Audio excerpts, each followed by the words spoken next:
दुनिया में एक कहावत है, जो हम चाहते हैं अगर वो नहीं हुआ तो सोचिए भगवान ने कुछ और सोच रखा है हमारे लिए और अच्छा, है ना। हम कई बार मायूस हो जाते कि मैंने कितना अच्छा प्लान बनाया था, वो हुआ ही नहीं। लेकिन हम ये भूल जाते हैं जो हमने नहीं सोचा उससे ज्यादा कौन सोचता है? बाबा सोचता है। हमारा प्लान नहीं चला, इसका मतलब किसका प्लान चलेगा? उसका। और हमें बाबा ने अपना बनाया है कुछ विशेषता देख के। रास्ते चलते हर बंदे को बाबा ने अपना नहीं बनाया। करोड़ों में से हमें उठाया है तो कुछ तो देख के उठाया होगा ना, कुछ तो देख के बाबा ने हमें चुना होगा। तो इस विश्वास को हमें बरकरार रखना है, कैसी भी हालत में बाबा के ऊपर का हमारा विश्वास कभी डगमगाए नहीं, कम नहीं होता है, थोड़ा सा क्या हो जाता है, हिल जाता। मेरे साथ ही ऐसे क्यों, ये प्रश्न आता है ना, मेरे साथ ही ऐसे क्यों? बाबा के बच्चों को भी आता है। इसी को चलते हुए मैं आपको एक छोटा सा अनुभव सुनाऊंगी। कुछ मैं समझती हूँ, हाँ 15-20 साल पहले हर एक के शरीर में हार्मोनल चेंजेस होता है। स्त्री पुरुष सभी को शरीर है तो शरीर के हिसाब से कुछ बदलाव होते हैं। मेरे शरीर के हार्मोनल इम्बैलेंस के कारण मुझे रात को नींद नहीं आती थी। एकदम से शुरू हो गया, रात 2 बजे तक, 2 बजे के बाद नींद आती थी, फिर 4 बजे उठना है, फिर हमारा दिनचर्या शुरू हो जाता है। तो मन में परेशानी होती थी कि ऐसे कैसे चलेगा। डॉक्टर से कंसल्ट किया तो डॉक्टर ने कहा ये आपके हार्मोनल इम्बैलेंस के कारण होता है, या तो गोलियां खाओ, नहीं तो जितने दिन चलता है चलने दो, ऐसे 6-8 महीना चलेगा फिर ठीक हो जाएगा। मैंने कहा मुझे गोलियां नहीं खानी है, लेकिन करे तो क्या करे, सेंटर में 10-11 बजे सभी सो जाते और मेरी ना आंखें ऐसे फटी सी फटी रह जाती है, नींद आती नहीं है मुझे 2 बजे तक। मैंने पहले शुरू किया अव्यक्त मुरलियों का अध्ययन। रात को अपना एक छोटा सा लैंप, सोलार लैंप लेके बैठती ताकि बहनों को डिस्टर्ब ना हो जो सोई रहती है, और उसमें मैं अव्यक्त मुरलियों को ग्रुप करके टॉपिक वाइज कलेक्ट करना शुरू किया। मैंने उन दिनों जो मैंने अव्यक्त मुरलियों का अध्ययन किया, आज भी मुझे वो एक खजाना बन गया। एक बुक में बाकायदा मैंने अलग अलग टॉपिक पर, जैसे कि आत्माभिमानी स्थिति है या बहुत सारे ऐसे टॉपिक्स जो मुझे अच्छे लगते थे, वो सब मैंने कलेक्शन करना शुरू किया। महीनों चलाए। फिर साकार मुरलियों का अध्ययन शुरू किया। साकार मुरलियां जब पढ़ना शुरू किया मैंने, रोज रोज रोज रोज रात को, उसमें रोज बाबा कहते गीता के भगवान के बिना तो मुरली चलती नहीं है। तो गीता के अलग अलग बुक्स लेके आई मैं, मतलब लाइब्रेरी से लाती थी, क्योंकि गीता के ऊपर ना बहुत लोगों ने लिखा है, बहुत लोगों ने। विनोबा भावे है, गांधी जी है, गोखले जी है, तिलक जी है, रामकृष्ण परमहंस जी के, बहुत सारे, अरबिंदो है, जो बड़े बड़े थिंकर्स है जिसको दुनिया मानती है, उन्होंने गीता पर अपने जो एसेस लिखे हैं वो सारे मंगाई में। ओरिजिनल गांधी जी की भी मुझे मिली, अनासक्त कर्मयोग के ऊपर उन्होंने जो इंग्लिश में लिखा है। उनका इंग्लिश सब समझना आसान नहीं है, पुराने जमाने की इंग्लिश है, डिक्शनरी के बिना आप पढ़ नहीं सकते उसे। वो सारा बाबा ने इतना अच्छा टाइम दिया, सभी सोए रहते थे, 10 बजे से 2 अर्ली मॉर्निंग 2 बजे तक पढ़ती रहो, बाद में थोड़ा सो जाओ, फिर अमृत वेला। ऐसे करते मैंने नोट्स बनाया। जब नोट्स बनाती थी तब मेरे मन में एक प्रश्न उठा, इन सब का अपना अपना विचार है, लेकिन बाबा का जो विचार है, किसी के विचारों को काटे बिना हम अपना विचार कैसे रखें? किसी को ये ना लगे कि हमारी ग्लानि कर रहे हैं, लेकिन हमें अपना सुनाना है। पहले मैंने शुरू किया कि depression management through Bhagavad Gita. Arjun depressed हो गया था, अवसाद में आ गया था, उस अवसाद से बाहर निकलने के लिए भगवान ने रास्ता दिखाया, बस ऐसे लिया। इसको कहते द्राविड़ प्राणायाम, सीधा नहीं करना लेकिन इधर से प्राणायाम करना। ऐसे लेके देखिए आप, पहला अध्याय जब गीता में अर्जुन के आप लेंगे तो 16 प्रश्न करता है अर्जुन भगवान से, फिर बाद में भगवान बोलना शुरू करता है। ऐसे गीता को लिखा गया। जब ये सभी शुरू हुआ ना, पहले हमने एडमिन विंग में ये बनाया था, ऑफिसर्स के लिए बनाया था पहले, dealing the depression through the knowledge of Bhagavad Gita. बहुत अच्छा लगा, बहुत अच्छा चला। आजकल तो दुनिया के लिए चाहिए क्या है, सभी दुनिया में जो बहुत अच्छे मुखौटा पहन के बैठे हैं ना, हंसते मुस्कुराते हैं, अंदर दबे हुए हैं, बहुत सारी परेशानियां हैं। गीता को सामने रख के जब हम अपना ज्ञान सुनाते हैं ना, लोग आसानी से सुन लेते हैं।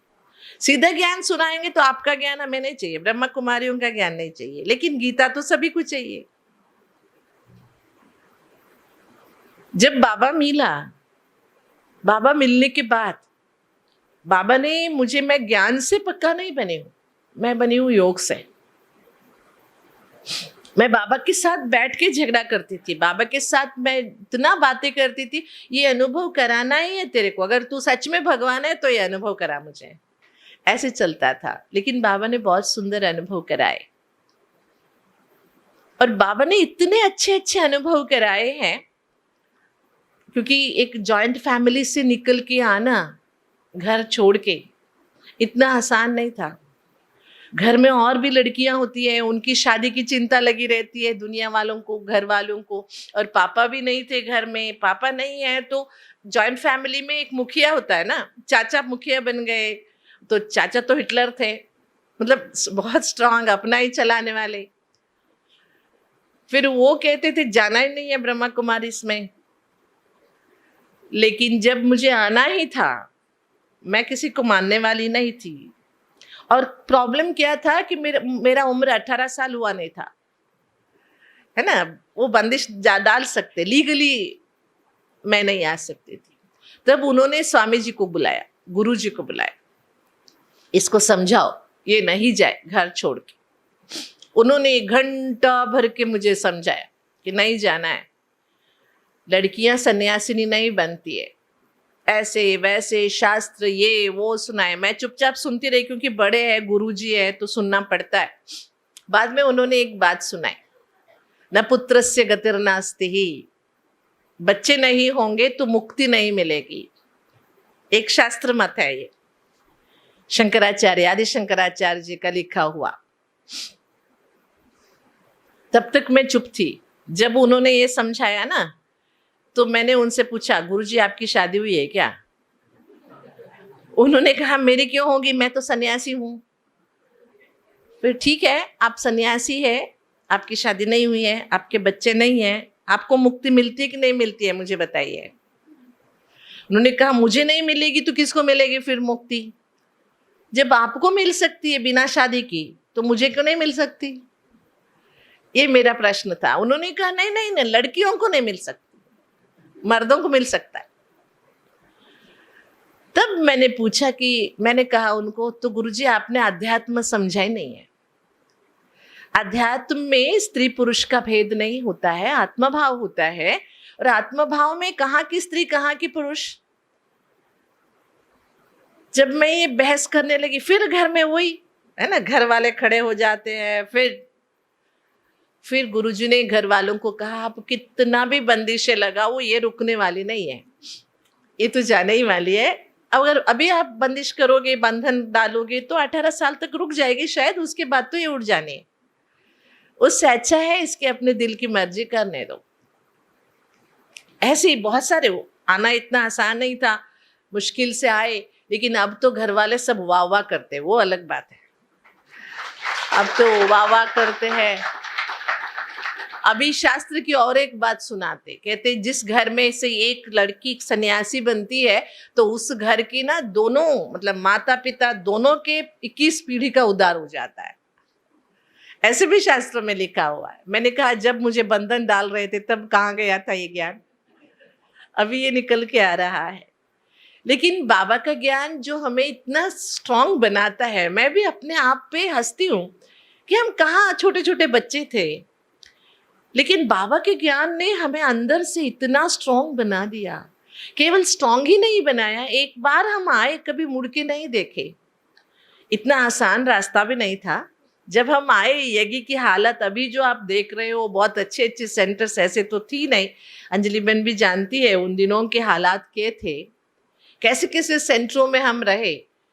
सवेरे का नाश्ता कर लिए, दोपहर का, शाम का भोजन का कोई अता पता नहीं होता था, कुछ भी नहीं होता था सेंटर में। लेकिन बाबा कभी भूखा नहीं रखा, कोई भी आ जाता था, कुछ भी ला देता था।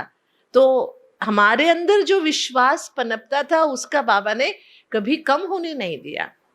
और हम कभी मुड़ के नहीं देखे, कैसे भी हालात आए तो हम घर जाने के बारे में कभी सोचे नहीं। ना घर वालों से एक पाई मांगी मैंने कभी, खुशी से उन्होंने जो दिया जो सो दिया, हमने कभी नहीं मांगी, क्योंकि एक बार हम छोड़ के आ गए थे, हमें कुछ नहीं चाहिए आपका। लेकिन इसके लिए क्या चाहिए होता है? एक अटल विश्वास अपने आप पर। और हम जिस रास्ते चल रहे हैं उस रास्ते पर कितनी भी बाधाएं क्यों ना आए, मुझे आगे बढ़ना ही है, रुकना नहीं है। और उतना ही विश्वास बाबा के ज्ञान पर, उतना ही विश्वास बड़ों पर जो यज्ञ निमित्त है, और बाबा पर। बहुत सारे ऐसी कठिनाइयां देखी, बहुत सारे परिस्थितियां देखे। वो तो हर राह में मिलना ही है, अध्यात्म राह में तो और मिलना है, क्योंकि हमें अपने आप को मजबूत बनाना है। तो लक्ष्य एक ही है हमें। मैं तो ये मान के चलती हूँ, मैं कोई दुनिया का उद्धार करने के लिए आई हूँ, ये मेरा लक्ष्य है नहीं। जब बाबा मिला, मुझे घर छोड़ के आना था। ये शब्द भी गलत होगा, घर छोड़ के नहीं आए, घर बदले बस। हाँ, छोटा सा घर छोड़ा और बड़ा सा परिवार मिल गया, है ना। तब मैंने एक लक्ष्य रखा था, हर जन्म हम मनुष्यों के काम आते हैं, है ना। माँ बाप के, बाल बच्चों के, सगे संबंधियों के काम आते हैं। लेकिन इस एक जन्म में हम भगवान के काम आएंगे और किसी के नहीं।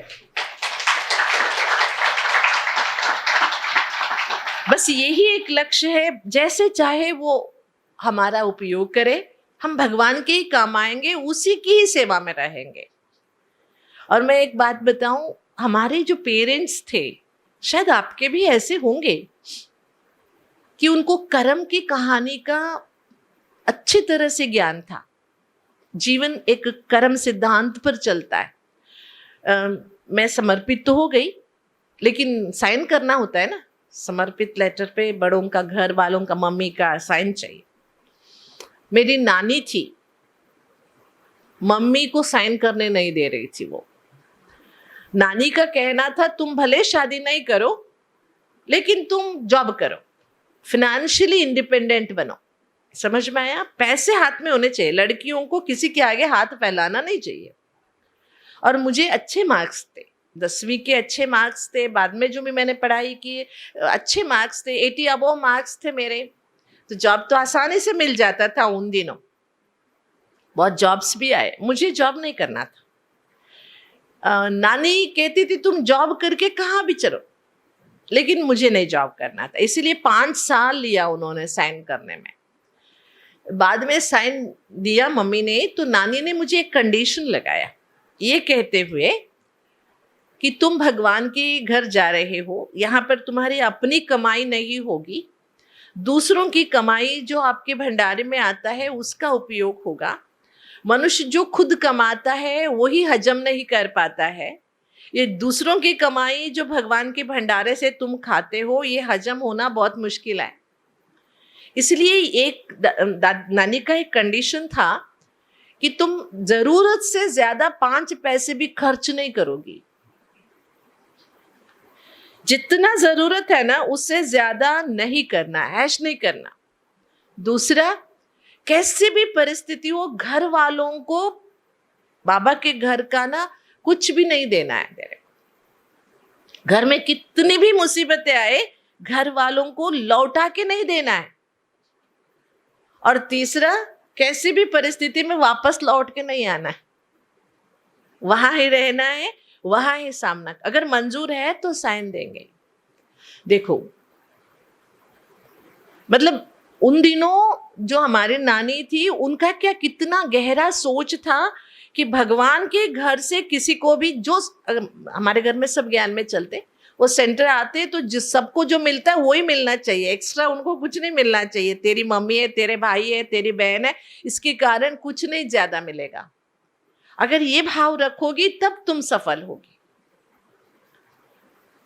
उनको इतना ज्ञान नहीं था, बाबा का इतना ज्ञान नहीं था, लेकिन लौकिक में उनके पास जो कर्म सिद्धांत था ना, आजकल क्या हो गया आप देख रहे हैं, कितने कितने बड़े बड़े आश्रम वाले अपने गृहस्थी बना के बैठे हैं, साधु सन्यासी भी, क्योंकि उनको कर्म सिद्धांत का ज्ञान नहीं है जो बाबा हमें सिखाते हैं। इसलिए एक पूर्व जन्म का पुण्य कहे, कल्प कल्प का भाग्य कहे, एक अच्छा परिवार मिला। और यज्ञ में भी बहुत अच्छे, जो जहाँ मैं जिस जोन में मैं रहती हूँ, हमारे बड़े भाई साहब है बसवराज भाई जी, बहुत अच्छी तरह से उन्होंने पालना की। हर चीज के लिए, ज्ञान योग की हो या पुरुषार्थ की हो, सेवा की हो। तो हमारा भी अब लक्ष्य क्या रहता है, जो हमें बड़ों ने दिया है विरासत में, ज्ञान दिया, पालना दी, वो हम अपने साथ जो भी हमारे साथी है या हमारे संबंध में आते हैं उनको भी हम पहुंचाए। तो आजकल मैं क्या लक्ष्य रखती हूँ, केवल अनुभव के साथ मैं आगे बढ़ना चाहूंगी। आजकल मेरा ज्यादा ट्रैवलिंग होता है, इधर उधर जाना होता है, तो मैं अपना पुरुषार्थ का एक लक्ष्य रखती हूँ। एयरपोर्ट में बैठना होता है, घंटों भर फ्लाइट में बैठना होता है, और आपको पता है एयरपोर्ट का माहौल कैसे रहता है, बहुत महंगा, अय्याशी करने वाले लोग, है ना। आप यहाँ 10 रुपए की चाय पीते हो, वही फ्लाइट में या एयरपोर्ट में आपको 300 रुपया देना पड़ेगा। लेकिन लोग पीते हैं, बाहर आओ तो वही 10-20 रुपए में आपको चाय मिलता है, कॉफी मिलता है, लेकिन एयरपोर्ट में लोग पियेंगे 300 रुपया देके। हर चीज महंगी होती है, हर चीज वहां पर। लेकिन वो सब देखते हुए, वो सब करते हुए, उनको हम शब्दों से कुछ नहीं बता सकते, लेकिन हमारी स्थिति कैसे सेवा कर सकती है ना। मैं जब से ये सेवाएं शुरू की, हुबली में एयरपोर्ट नहीं था, तभी मुझे बैंगलोर से आना जाना होता था। एयरपोर्ट में 2-2 घंटा बैठना होता है, पहले आके बैठना होता है। मैं चुपचाप बैठती थी, अपना मुरली लेती थी, लिखती थी, अपने काम करती थी। कोई पूछे तो थोड़ा सा ज्ञान सुनाए, नहीं तो किसी से ये फालतू बातें तो करते नहीं। एक बार क्या हुआ, मुझे इलाहाबाद जाना था, दिल्ली होके इलाहाबाद जाना था। दिल्ली आए, इलाहाबाद का फ्लाइट थोड़ा देर हो गई, फ्लाइट चेंज हो गया, थोड़ा वेट करना पड़ा। एक भाई मेरे पास आया, बोला दीदी मैं बहुत दिनों से आपको बैंगलोर में देख रहा हूँ, आप कहाँ से हो, क्यों, कौन हो? एयरपोर्ट में आते हो, बैठते हो शांति से, किसी से बातें नहीं करते ना। एयरपोर्ट में तो बहुत सारी चीजें खरीदने जैसी होती है, देखने जैसी होती है, कुछ नहीं। आप बताओगे आप कौन है, क्या है? तो मैंने थोड़ा सा उसको ज्ञान सुनाया। बाद में पता चला वो एयरफोर्स में कुछ हाई पोस्ट में है, उसका ड्यूटी था बैंगलोर एयरपोर्ट में, अभी उसका दिल्ली में ट्रांसफर हो गया। वो दिल्ली में मुझे मिला, अभी शायद वो गुवाहाटी में है, अभी ट्रांसफर होके। मेरी स्थिति को ही देख के वो संपर्क में आया, ज्ञान सुना थोड़ा सा, उसके बाद वो सेंटर गया, अभी वो पक्का बाबा का बच्चा बन गया। उसका,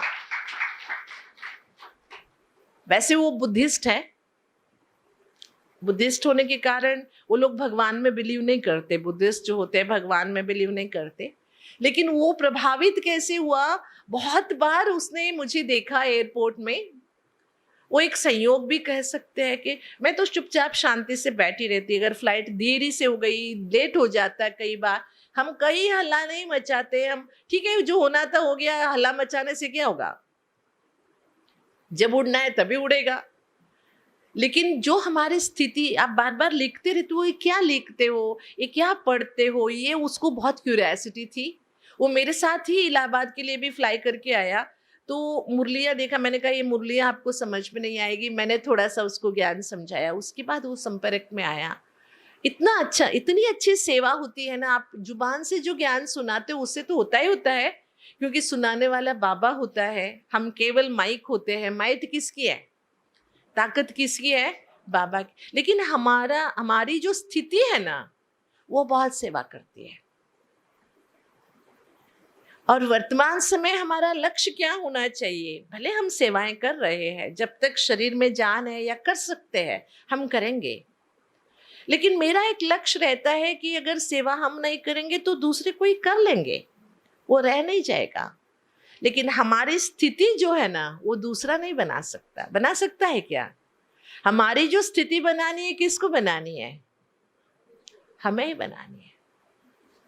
कोई दूसरा नहीं बना सकता ना। बाबा बना सकता। बाबा हमें मदद करेगा, बाबा मार्गदर्शन करेगा, बाबा सहयोग देगा, लेकिन बनाना तो हमें ही पड़ेगा। इसलिए पहला अटेंशन हमारा किस पर होना चाहिए? छोटी छोटी बातों में अपसेट होना, एक चीज ना मिली। अभी देखिए, मैं हजारों जगह जाती हूँ, सभी से मिलती हूँ, सब जगह एक जैसा होता नहीं है, कुछ हेर फेर तो होता ही है। लेकिन मैं कभी भी कुछ भी छोटी छोटी बातें दिल पर रखती नहीं हूँ। अभी यहाँ से वापस जाऊंगी, हुबली जाऊंगी, बड़े भाई साहब को अनुभव सुनाऊंगी। क्या सुनाऊंगी? जो अच्छी चीजें हुई, जो मुझे अच्छी लगी, वो सुनाऊंगी।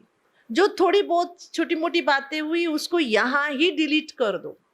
जब ये स्वभाव हम अपनाते हैं ना, तो हम भी खुश रहते हैं, तो दूसरों को भी हम क्या कर सकते हैं।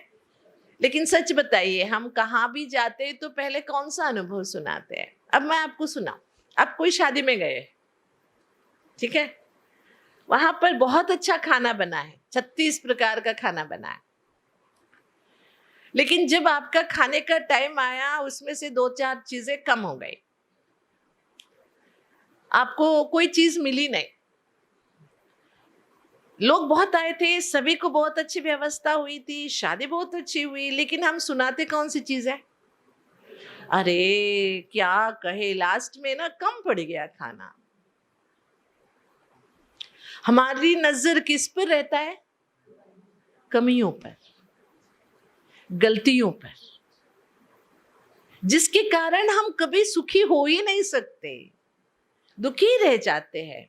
जब हम दुखी होते हैं तो दूसरों को क्या सुख का पाठ पढ़ाएंगे? हम पढ़ा सकते हैं? क्योंकि हमारी जुबान से ज्यादा ना हमारा मन बोलता है। हमारे शब्दों से पहले हमारे मन के वाइब्रेशंस पहुंचते हैं। इसलिए एक लक्ष्य बना लेते। बाबा ने तो हजारों बार कहा है, बच्चे विशेषता देखो। क्या कहा है बाबा ने? हर एक में विशेषता देखो। और ब्राह्मण परिवार तो विशेषताओं से भरा हुआ है। ये बाबा का अनमोल परिवार है। बाबा कहते ज्ञान के साथ साथ क्या होना जरूरी है? योग का होना। बिना योग के केवल ज्ञानी बन जाते हैं तो ऐसे बहुत सारी चित्र विचित्र बातें सुनने को मिलती है। इसलिए संगम युग में हाँ, थोड़ा सा हल्के से खुश होना ये जरूरी है। रमणीकता जरूरी है, लेकिन रमणीकता ही हो जाए और हम पुरुषार्थ के बारे में कभी सीरियस ही ना बने, तो हमारे हिस्से का पुरुषार्थ कौन करेगा? करेगा कोई? करेगा? आपके हिस्से का काम कोई दूसरा कर लेगा। ऐसे नहीं सोचना कि आपको कोई सेवा का चांस मिला है, आप सोच के देरी से आओ, मेरे हिस्से का कोई दूसरा कर लेगा, ऐसे नहीं होता है। इसलिए वर्तमान समय हमारा लक्ष्य होना चाहिए कि हम सभी को वापस घर जाना है। जाना है ना? उसके लिए पता नहीं, ऐसे नहीं सोचना मैं बूढ़ा होके बुजुर्ग होके शरीर छोड़ के जाऊंगा, या जब संगम युग का अंत होगा तब तक हम जिएंगे या नहीं, पक्का पता नहीं है। लेकिन जब तक इस शरीर में है, शरीर से जाते वक्त हमें क्या लेके जाना है और जीना कैसे है। दुनिया में जाने के बारे में कोई सोचता नहीं है, केवल जीने के बारे में सोचते हैं लोग। लेकिन बाबा हमें जीना भी सिखाता है और जाना भी सिखाता है।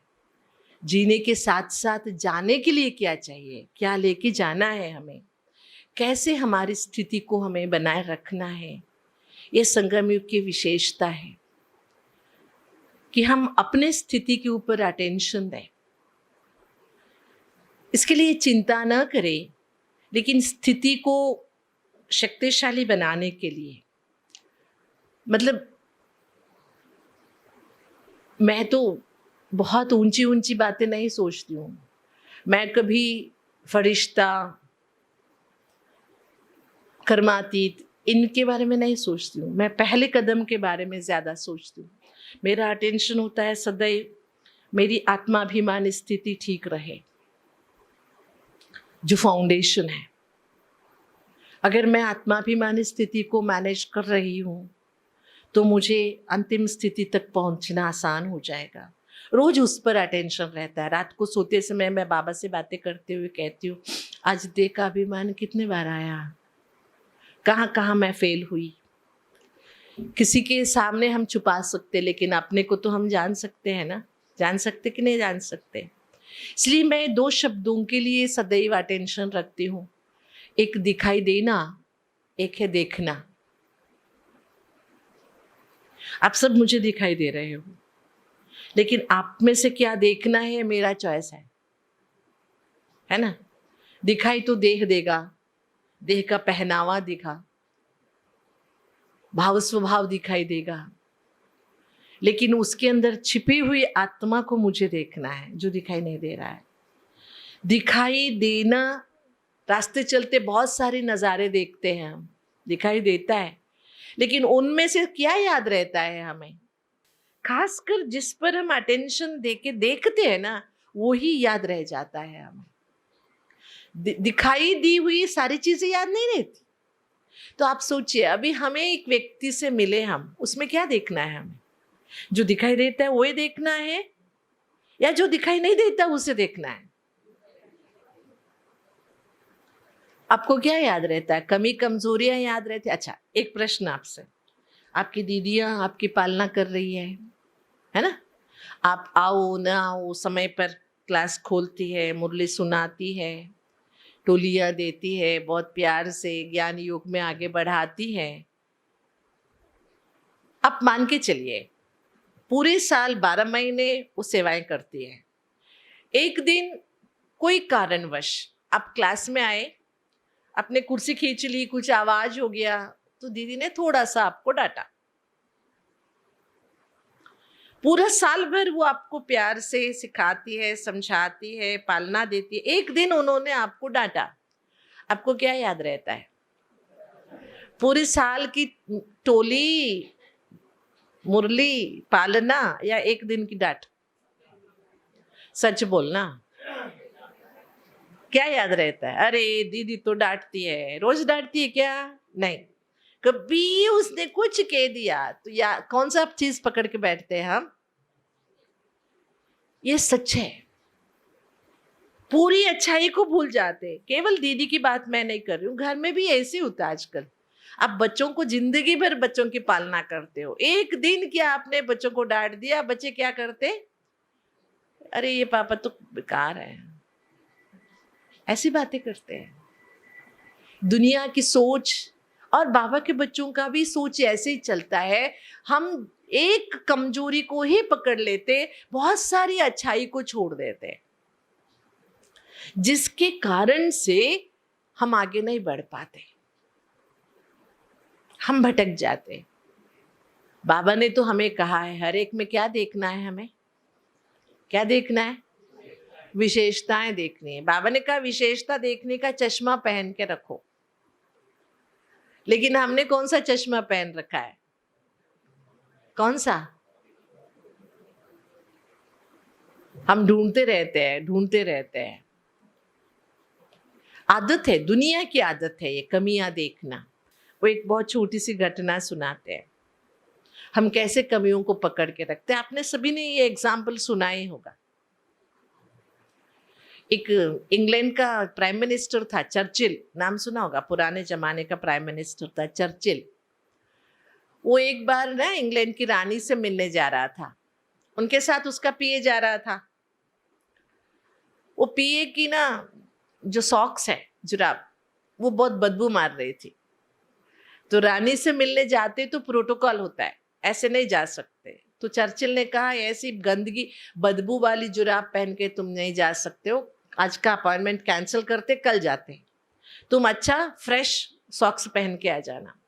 फिर दूसरे दिन दोनों जा रहे थे, फिर वो बदबू मार रहा था। फिर चर्चिल ने पूछा क्यों, कल कहा था, फिर भी तू सॉक्स बदल के नहीं आया?